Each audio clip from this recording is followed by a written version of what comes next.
Hi there, and welcome to today's Fresh Start conversation. Today we are going to talk about divorce. Nobody gets married with the hope that their marriage will end up in divorce. We actually vow in front of church, God, and others that we are going to stay together till death do us part. But sometimes that's not the case, and divorce happens.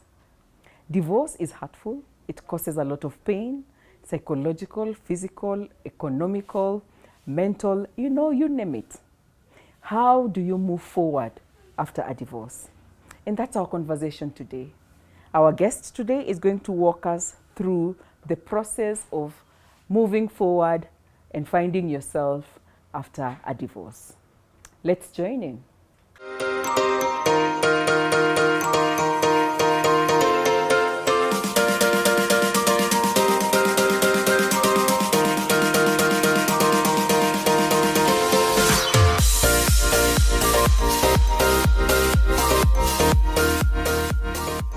Hi, good people. Today in our Fresh Start conversation, we are going to talk about divorce, how to heal and how to move forward. And I thought no one would be better at speaking at this as somebody who actually runs an organization and a program that actually supports people who've gone through divorce. So welcome Pastor Mweni. She's going to talk to us about how to heal and move forward after divorce. Hi, dear. Hi. Welcome, and good to see you once again. Asante sana. Thank you for having me. Good. So tell us your name, your titles, and what you do. Yeah. Oh, my name is Mweni Wambua, Pastor Mweni Wambua. Mm-hmm. I am an authenticity coach. Yes. A grief therapist. Yes. And a pastor. Uh-huh. And those three are so intertwined because essentially those three titles bring me to help people to manage and navigate the changes and challenges of life. Yeah. In a manner that is true to who they are, because we all have different realities. Yes. In a manner that protects their dignity, and in a manner that honors God. Yeah. So that's good. Essentially who I am and what I do. Yeah, today you're here. You talk to us about grief, and you supported so many people about grief. But today we are here to talk about divorce. And people may wonder how we are talking about divorce with a pastor, because mostly the church does not actually talk about divorce that much. How did you come up with this program to support people who are going through divorce to heal? I watched you and I heard you host a guest called Mr. Karundu. Yes. And so sometimes passion does not choose us. We don't choose it. It chooses us. True. So we keep finding ourselves in the place where you actually respond to a call. Yeah. And you rise up to meet a need.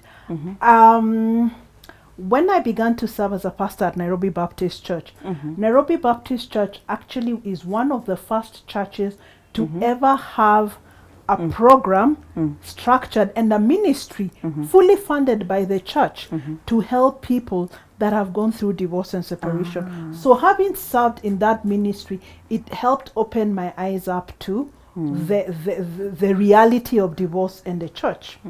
But then also a step further is being a grief therapist. I began to understand that divorce is one of the things that people grieve over. Yeah. And unlike when someone loses a loved one, when someone goes through divorce or separation, when a marriage comes to an end, people don't visit that person.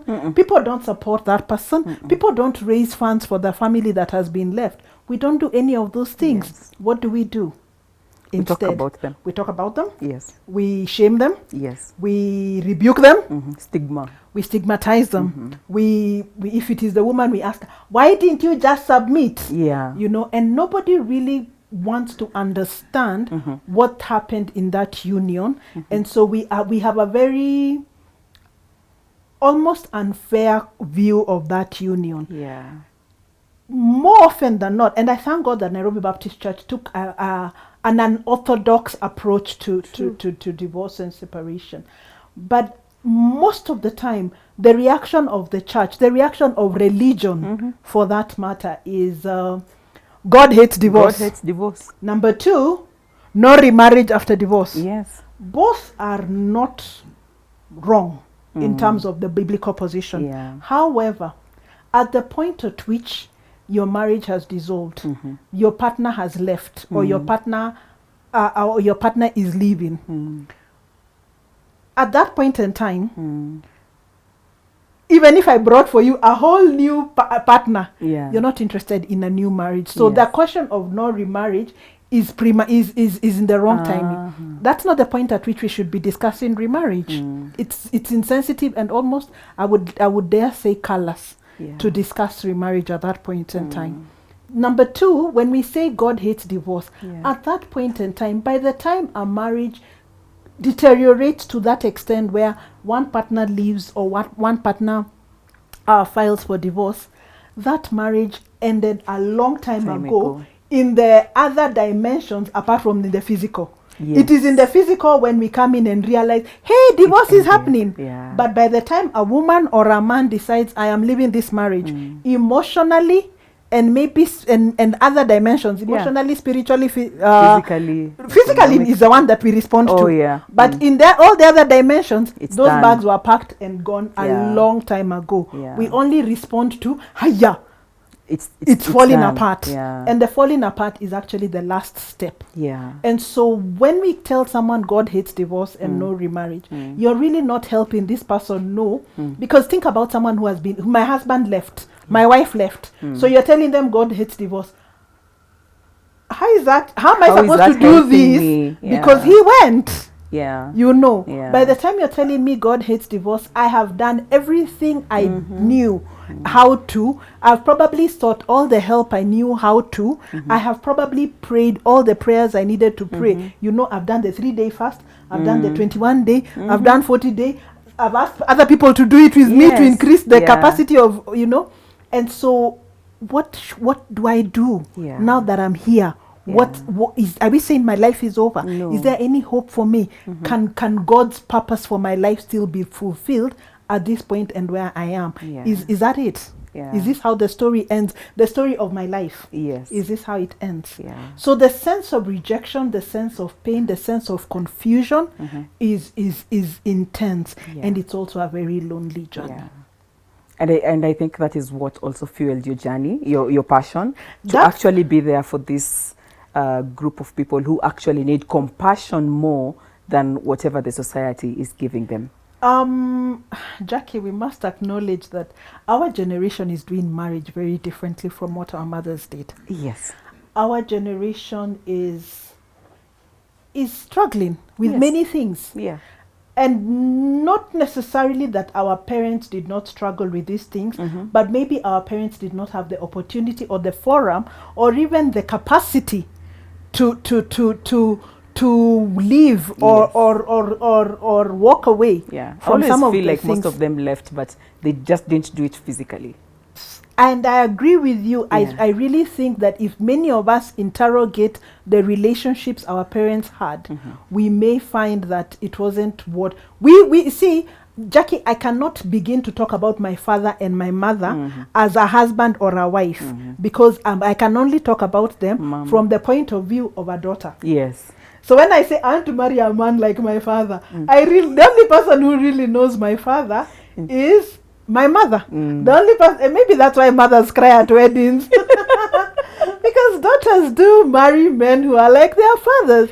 And mothers look and think, Aki, this one is like your father. The things you're going to go through.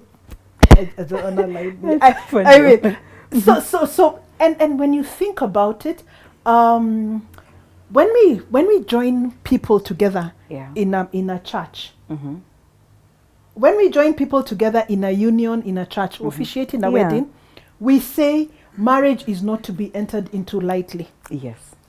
In the same way, Jackie, divorce is not to be entered into lightly. You see, people don't divorce because mchele iliungua. My handkerchiefs were not clean. That should not be enough reason for you to choose divorce. And so we must have a conversation that begins to dig deeper and begins to understand where did the rain begin between you? Because you see, Jackie, while not every divorce is sinful, at the core of every divorce is sin. What do I mean? I think you need to repeat that again.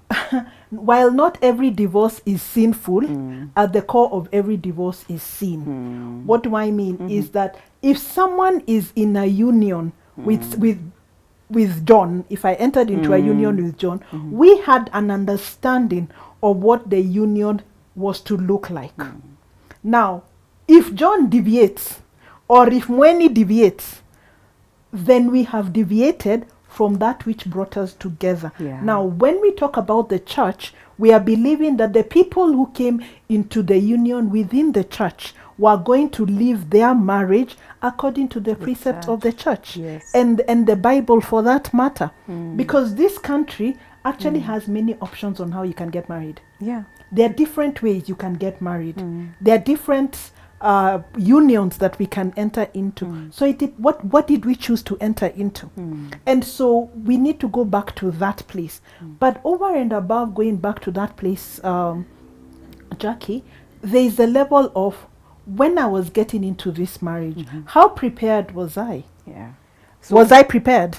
what I always say, the firefighters, the ones who come and put out fire, are always taught how to start a fire. I think that the best people to know how fire starts, how fire behaves, and everything. As somebody who deals with, who provides a service that helps people who are divorced to heal, would you have an idea of what are the common causes of divorce? Studies done not locally. Yeah. Locally, unfortunately, I don't have much detail on recent studies done. But studies done talk about several areas that are main areas of conflict. Yes. You know, money, in-laws,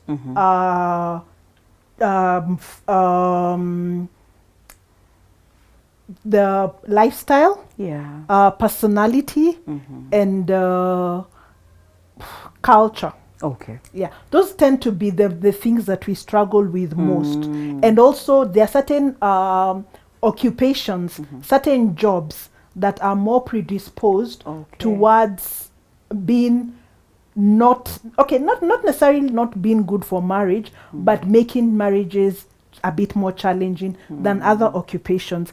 Think about two teachers, you know, a teacher and an accountant, man or woman, whichever, but a teacher and an accountant, they generally have jobs and lifestyles that are not shaky. Yeah. But think about a doctor who's married to a policeman. You know, both of them have many dynamics many challenges to navigate to make their marriage work. Yeah. That's not to mean their marriage cannot work. Yes. It just means they have a lot more to deal with, and they have to be more aware of what their challenges are. And it's the same thing with divorce. So it's the same thing with by the way, you know, we talk about intercultural marriages having more challenges.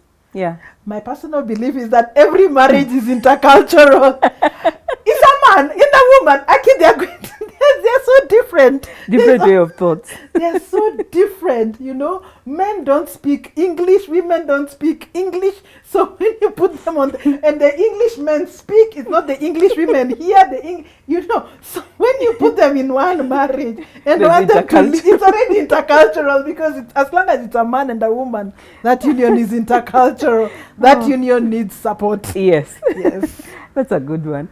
You mentioned when we started that just like marriage should not be entered by anyone. It's not for the faint-hearted. Also, the path of divorce should not just be chosen at any time.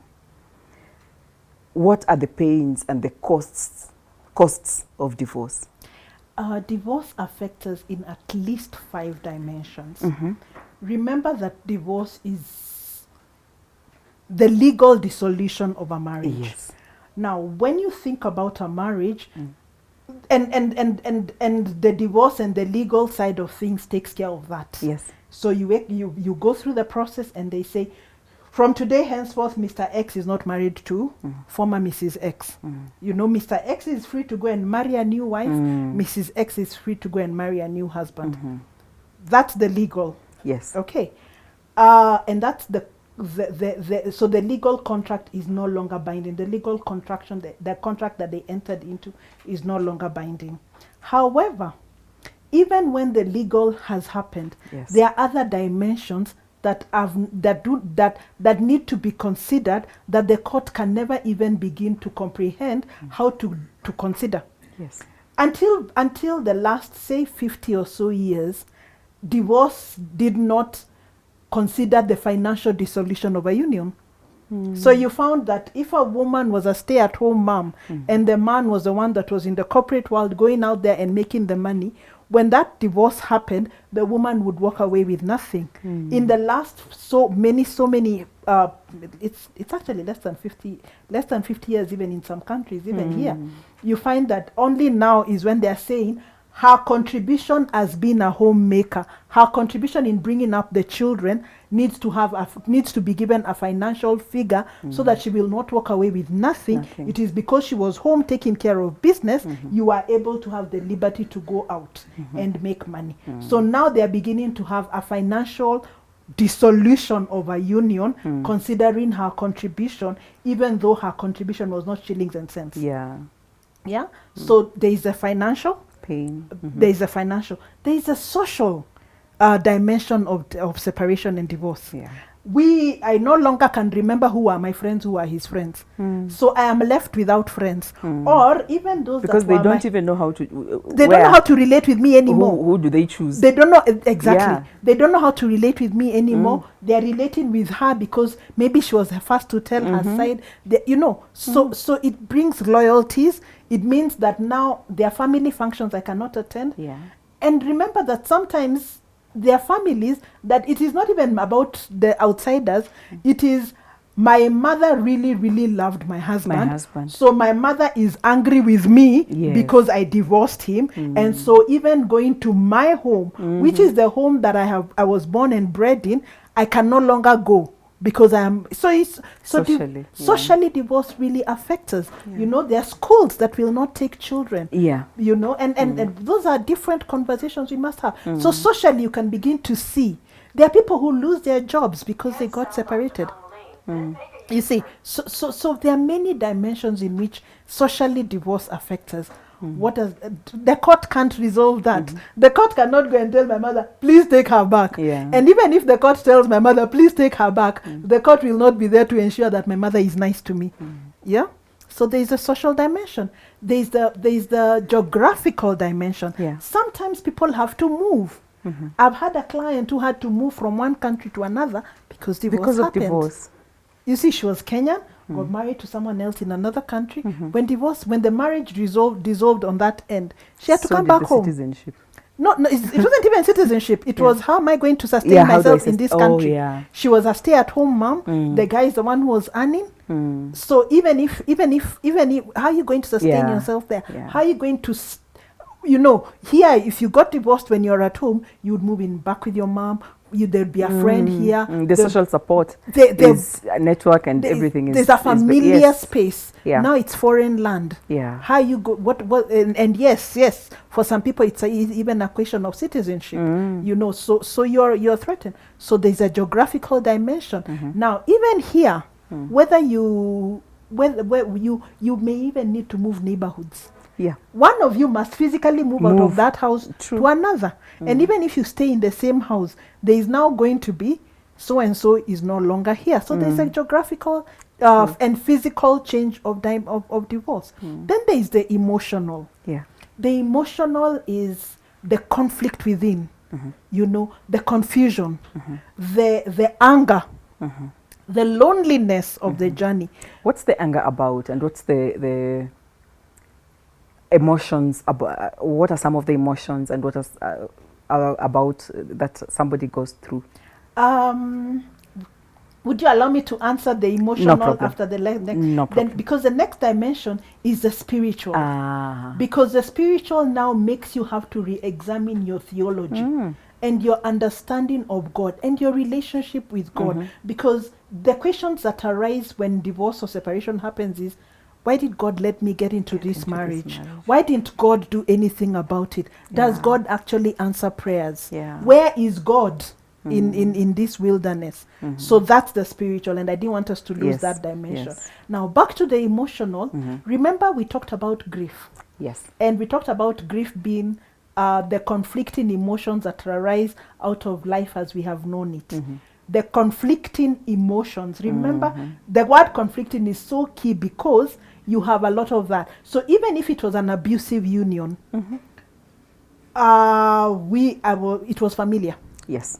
So there is a sense of relief from the abuse at whatever level the abuse was, but then there's also a sense of rejection in that it was me he abused. Yeah. You know, or think about someone who leaves you and goes to be with somebody else. So you start wondering, was it that I was a less man, less woman? Was it that I was not woman enough? Was it that I was not man enough? What did I not have for them, and what does that person have that I don't have? So there's that sense of rejection. There's also a sense of anger.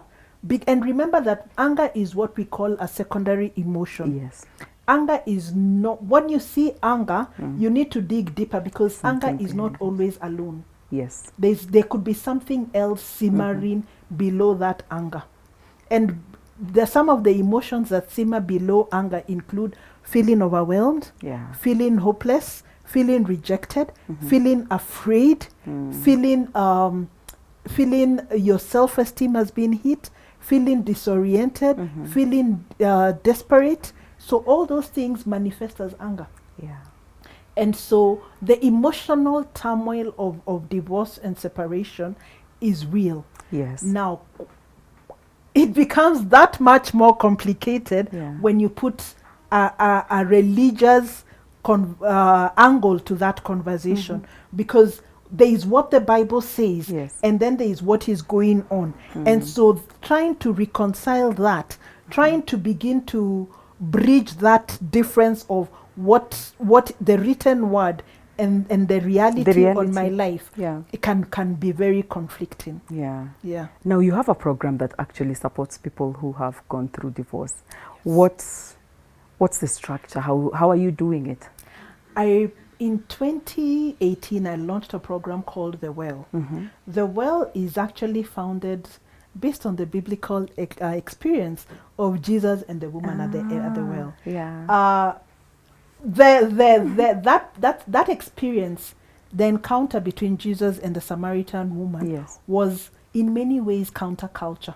You know, Jesus was a Jew. This was a Samaritan. He was a Jewish man. This was a Samaritan woman. So already that is a major cultural conflict in the setting of that time. It was also counter-religion in that Samaritan, Jew, their beliefs, his beliefs, and so now divorce gets us to a place that is counter-culture and counter-religion. And that is why we call it the well. Because in that place, Jesus told the woman that you will get to a place where the true worshippers will worship me in spirit and in truth. And that also begins to make us realize that then false worshippers will worship in flesh and falsehood. But that also means that in spirit and in truth, what does that really mean? What does that look like? The true worshippers will get to a place where we are going to have to go beyond culture and beyond religion to be able to get people to a place of healing. Because that's the reason why Jesus came, that people may experience freedom. Now, when you read about the experience of the woman at the well, she actually abandoned her pot. Her pain and ran to the people and that's just told them. That's what healing does to us. Our lives take a whole new dimension. So what's the model or what's the ways? What are the things that people get from the well? Okay. Yes. The well is a 10-week program. Okay. And so each 2 weeks we look at one. We focus on one area. We run on an acronym called BUILD. B is brokenness. So for the first 2 weeks, we'll focus on brokenness. Now remember that we're not focusing on the brokenness of the spouse who left. Because the spouse who left is not in the room. So we are not there to talk about, he did this. They're not in the room. So why are we talking about them? And they're what they did or said or continue to do or continue to say is not a factor in your healing. You need to learn you're not going to change them. You cannot be in class so that my husband or my wife can change. They can heal.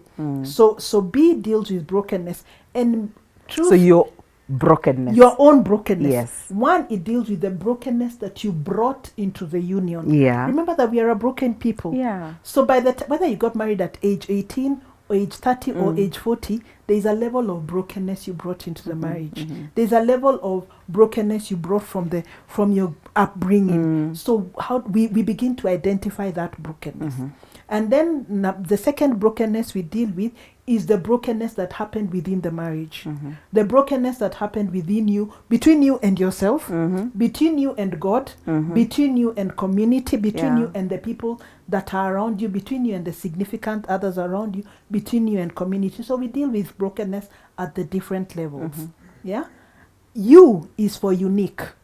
You may have 5 divorced persons in the room, divorced or separated, in the room, but each one of them has a different reality. True. Each one of them has a different experience. And why is it important to look at our uniqueness? Because even though they have similar problems, their healing is not going to be the same. When you read about Jesus and the healing of the blind people, Jesus healed many blind people during his time on earth, but there was no formula. Yeah. Some he told it was not a copy paste. It was not something that now we can say this is the formula for healing blind people. You know, some it was he touched and they healed. Others was he mixed saliva with soil. It became mud, and then he put that on, and that person got healed. The other person got healed, and he said, "I see men like trees." So he got a second touch from God. Now each one of us, each one of the people that will come into the class has the same problem, but the solution has to be unique because each one of them has different realities. Yeah. So you also get them in touch with their own uniqueness, because sometimes we lose sight and awareness of our own uniqueness. Yeah. So we go back to identify who really are you. Yeah. How do you function? So we go back and deal with the uniqueness of the individuals. The third letter, which is I, is intentional.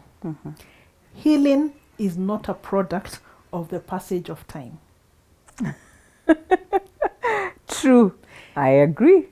We are in here. Yeah. If you left your car down there with a puncture, and we sat here for 3 hours, and you go, it will still have a puncture. Time won't heal that puncture. I always say it's what you do with the time. Exactly. Yes, Healing that is matters. What you do during the time. Yes. So you will find that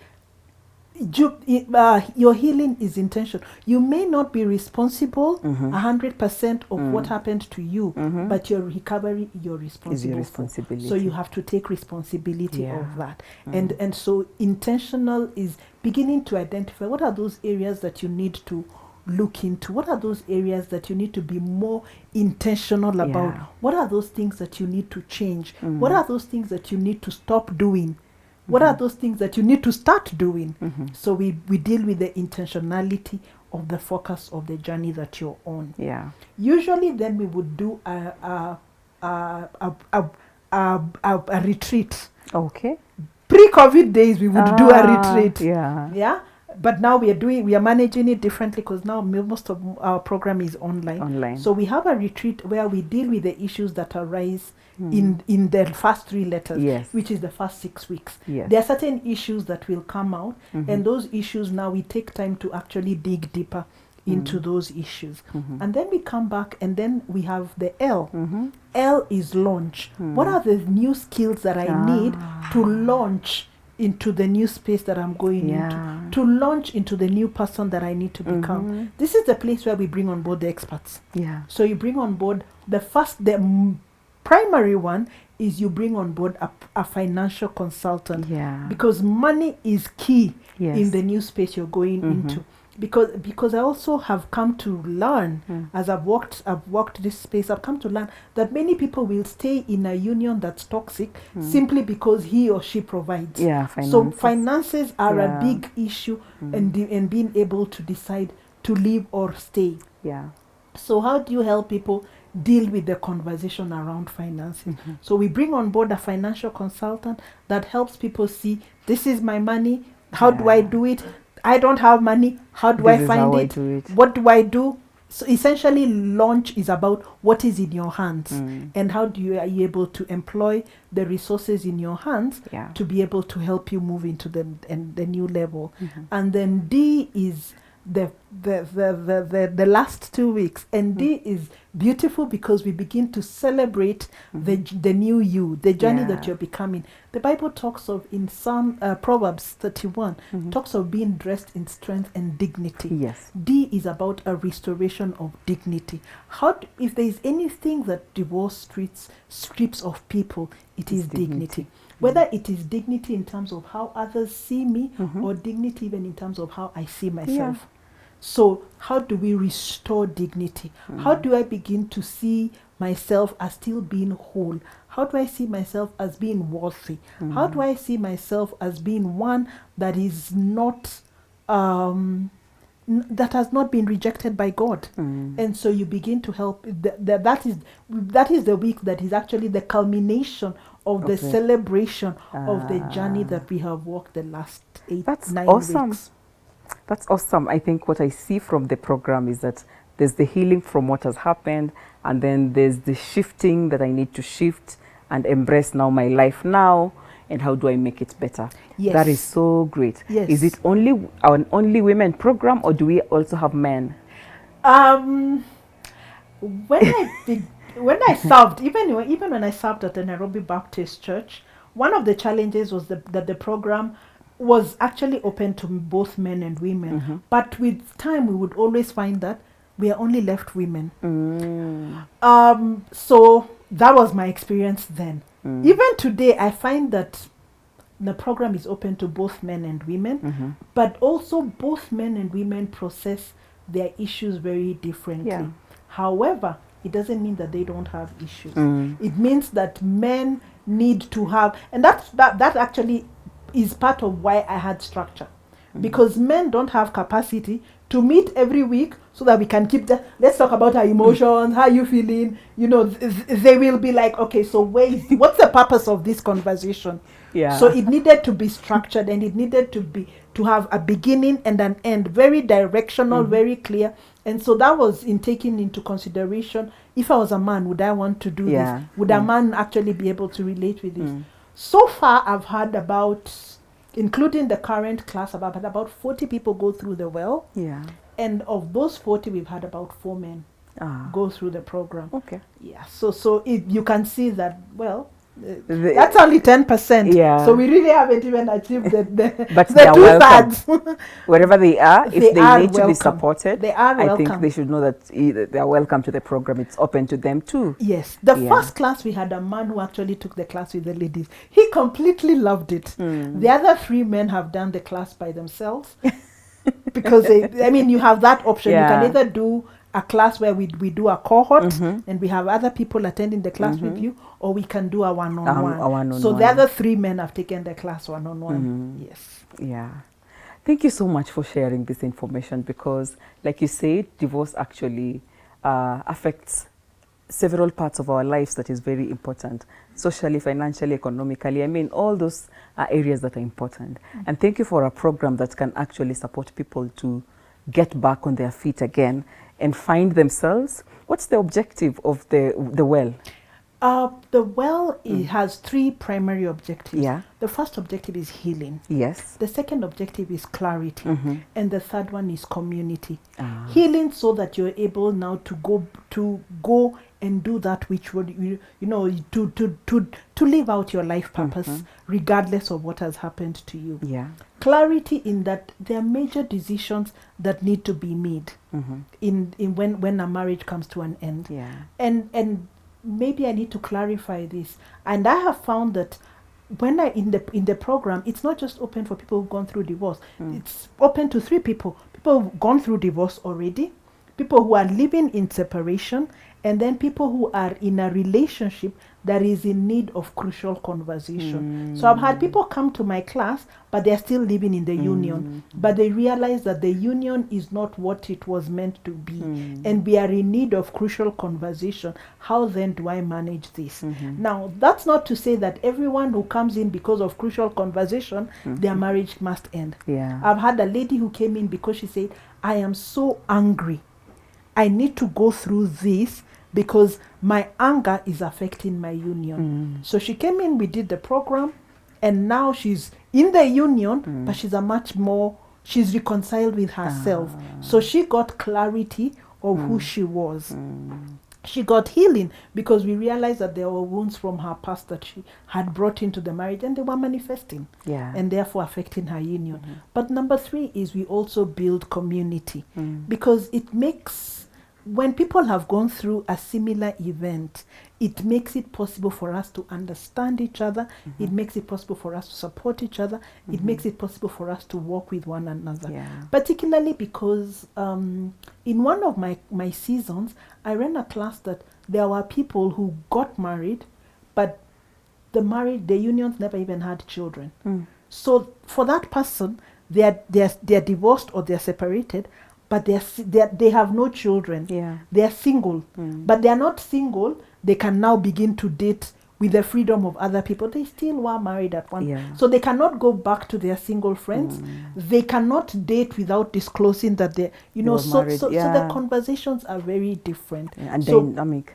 So we create community so that they can be able to have new friendships, and it not just to be lonely and to realize that this journey, others have walked it and others can, therefore I can walk it. So it encourages they encourage one another. They have thriving communities among the people, and new friendships among the people that have gone through the program. Wow, that's great. And thank you for opening up and bringing up a community or a program that actually we need as a society. How do people get in touch with you if they want to know more about this?